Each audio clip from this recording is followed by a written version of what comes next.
Oui, parce qu'en fait, à l'heure actuelle, la fourrière animale, la Société protectrice des animaux et l'association Amicha sont basées sur le même site. D'un côté, on a la fourrière municipale, animale donc, qui est gérée par la ville, puisque c'est de la responsabilité municipale. Et de l'autre, il y a la SPA et Amicha, qui sont gérées par les associations elles-mêmes. Alors, ça pourrait sembler être une bonne idée de concentrer ces activités autour des animaux sur un même site. Mais comme les gestions sont différenciées, avec des objectifs et des logiques bien différentes, cela crée des dysfonctionnements qui pourraient être évités. Par exemple, la fourrière, elle est fermée le samedi. Si votre animal a été mis en fourrière le vendredi, vous devez attendre le lundi pour le récupérer. Donc les propriétaires qui se présentent le samedi, eh bien, ils se trouvent devant une porte close et ils se retournent vers la SPA. Et comme c'est sur le même site, eh ben, c'est difficile de comprendre que ce n'est pas la même entité, ce qui est parfois malheureusement source de conflits assez importants. Alors pourquoi je vous dis cela ? Parce qu'il est difficile de comprendre l'entêtement de la majorité à séparer ces entités. Dans de nombreuses villes, de plus en plus nombreuses villes, la fourrière animale est gérée par la SPA elle-même. Cette association, elle est en mesure d'assurer ce service public dans le cadre d'une délégation de service public, une DSP. Une délégation qui est pourtant votre choix pour de nombreux autres sujets.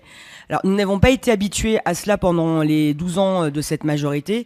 Alors, quand je dis cette majorité, quel que soit son périmètre, vu le mercato permanent auquel nous assistons depuis 2022 et même avant, c'est un petit peu compliqué. Visiblement, il faut vraiment le vouloir pour rester dans la majorité quand même. Enfin bon, bref, pour toutes vos majorités, le credo aura été... Bienvenue, hein. Pardon ? Bienvenue dans la majorité, si vous le souhaitez. Oui, on verra plus tard. Je vous garantis qu'on verra après le mois de mars. Mutualiser pour optimiser. Alors, le credo, c'était mutualiser pour optimiser, déléguer à des professionnels. Moi, j'aurais plutôt dit réduire les interactions humaines, désengager la mairie de ses responsabilités. Là, c'est à n'y rien comprendre. Dans les villes où la fourrière municipale est gérée par la SPA, cela permet de mieux accueillir les animaux, de leur capture en errance à la récupération par leurs propriétaires, ou leur placement dans un nouveau foyer. Cela permet de mener des campagnes de stérilisation qui sont bien plus ambitieuses et coordonnées, donc plus efficaces. Car la question des animaux errants, elle doit être réfléchie à la source, pas une fois que les animaux sont nés en fait. C'est aussi une question de bien-être animal, pas qu'une question de salubrité publique. Alors j'invite toute personne qui est soucieuse des questions de bien-être animal à lire justement cette 55e délibération. C'est franchement un beau camoulox où les termes se rapportant au bien-être animal apparaissent ça et là sans réelle cohérence. Il y a un réel manque de sincérité dans les propos. Juste un exemple, je vous laisse apprécier.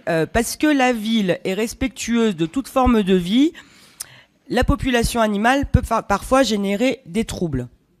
Bon, personnellement, c'est un peu compliqué à comprendre comme logique. La rénovation des sites qui accueillent les animaux à Saint-Étienne, c'est une nécessité, on est bien d'accord, pour la fourrière comme pour la SPA ou Amicha. Avec 420 000 € de dépenses pour la ville, vous ratez là une réelle occasion d'optimiser cet investissement pour réellement améliorer le bien-être des animaux à Saint-Étienne. Vous ratez là aussi l'occasion de mettre en œuvre un projet cohérent où les associations qui agissent au quotidien pour le bien-être animal auraient toute leur place.